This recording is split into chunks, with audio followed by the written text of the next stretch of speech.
Alors que les nostalgiques de Secret Story attendent impatiemment de retrouver le programme sur la première chaîne, un ancien locataire de la Maison des Secrets vient de refaire parler de lui.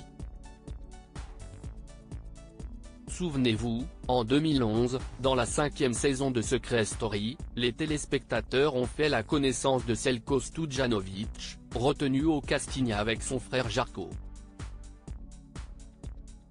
Les jumeaux avaient pour secret "Nous sommes les maîtres des souterrains" et Željko a réussi à se hisser jusqu'en finale.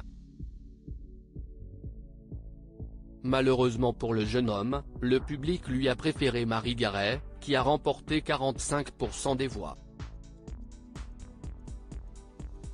Une défaite qu'il a eu bien du mal à digérer, lui qui était sûr de gagner. Marie a juste gagné l'argent. Moi, j'ai gagné le jeu et j'ai conquis le cœur de mes fans, avait-il écrit sur son compte Twitter, quelques heures après la finale. Et d'ajouter, non sans sarcasme, Secret Story, ils font du social, la preuve, Marie a gagné. Željko Studjanović @Secret Story TF1 Une expérience traumatisante par la suite, Željko revient dans l'île des vérités 3, sur Énergie 12, toujours avec Žarko, puis, en 2016, les deux frères acceptent de participer à une émission de télé-réalité en Serbie, leur pays d'origine. Baptisé Parovi, le programme est l'équivalent serbe de Big Brother et est très populaire dans le pays. Mais l'aventure aura été un véritable cauchemar pour Željko. Présenté dans son portrait comme le Français romantique, il est rapidement devenu le souffre-douleur des autres candidats, qui se relayaient pour s'en prendre à lui physiquement. À bout de cet acharnement, Željko a demandé à quitter l'émission au bout de 22 jours. Mais la production aurait refusé, avant de le séquestrer sur place. Je suis resté 6 mois sans sortir en restant assis 14 heures par jour. Plus le temps passait, plus j'apprenais ce qu'il se passait, s'est-il souvenu auprès de Télé Loisirs. Et de poursuivre, quand j'ai voulu sortir, ils m'ont mis en isolement 2 jours, ils m'ont dit de reprendre mes esprits, que je n'allais pas bien. Ils cassent les gens psychologiquement. En direct, si on ne va pas bien, ils nous disent d'aller au confessionnal pour parler avec la production, mais quand tu y vas, il n'y a personne. Les gens, ils se font laver le cerveau. J'ai vu une fille pleurer tous les jours pendant 1 mois. Finalement, Željko a pu prendre la fuite, en forçant la serrure des studios à l'aube, grâce à un cintre fabriqué durant sa mise à l'isolement, et rejoint la France. Mais l'expérience ne lui a pas coupé l'envie de faire de la télé-réalité.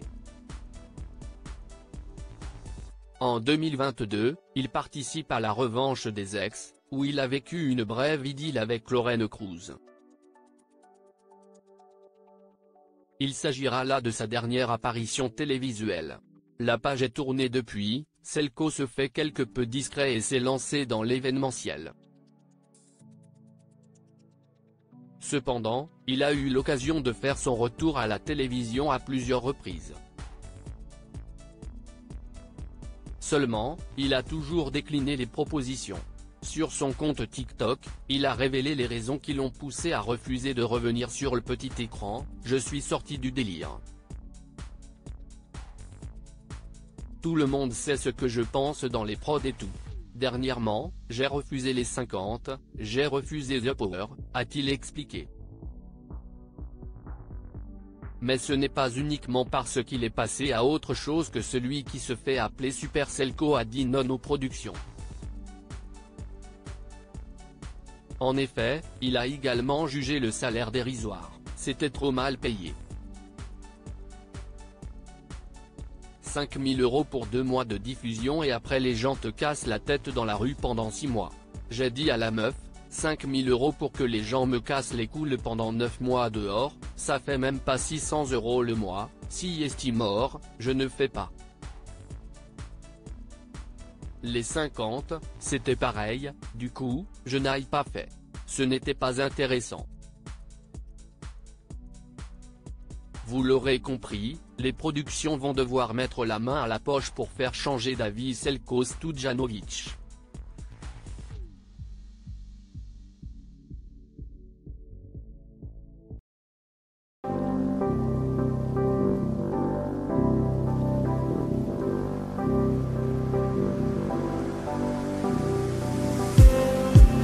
Just need some that will wake me up enough to fight, 'cause you let me down it for me to not let me count the minutes. I just need some new, make me come up. We were that we had to